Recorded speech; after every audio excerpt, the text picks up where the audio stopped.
Ngayong araw nga ay gumala ang babae dahil nabibingi na yan siya sa katahimikan ng bahay. Siyempre, ito na naman po ang babae naghahandog ng mini vlog sa kanyang 200,000 viewers. Ay, 200 lang pala. Pagising nga ng babae, nagulat yan siya. Naakala mo hindi yan siya ang naglagay ng camera.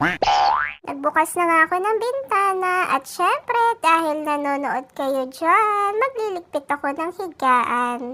Sinilip ko na nga rin tong box, baka sakaling mapuno siya mag-isa. Kumuha nga lang ng pagkain ng babae pagbalik ng kwarto. O ayan siya, sinumpong ng katarayan.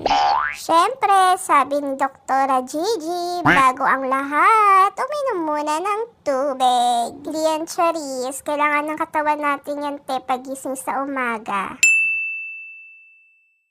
Ay, papakita ko sa inyo. Ngayon pa lang nagsa-sunrise, anong oras na? 8:54. 8:55 na ng umaga. Ngayon pa lang nagsa-sunrise. Yan siya. Ganda.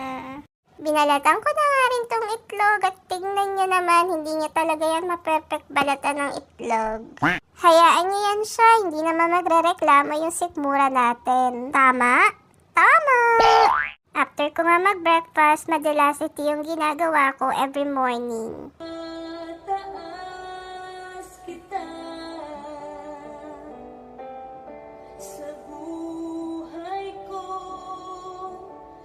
Siyempre, every morning, kailangan natin mag-thank you kay Lord sa lahat ng biyaya at pag-ibig niya.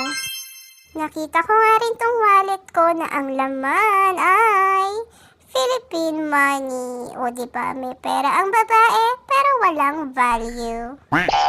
Maya-maya ay naisipan kong tumawag sa pamilya ko dahil hindi yan sila nagkukusang tawagan ako.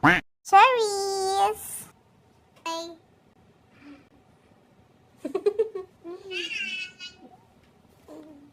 Overtime ka na, girl. Overtime ka na. O diba, pati yung boses ng kapatid ko, pilipit na rin.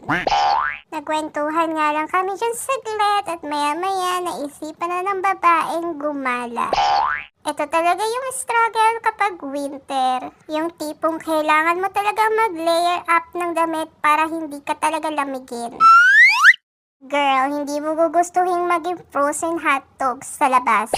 Kaya kahit ayaw mo mag-layer up kasi napaka-uncomfy, wala kang choice. Ultimo, kahit tenga mo dyan, girl, kailangan mong takpan at baka yung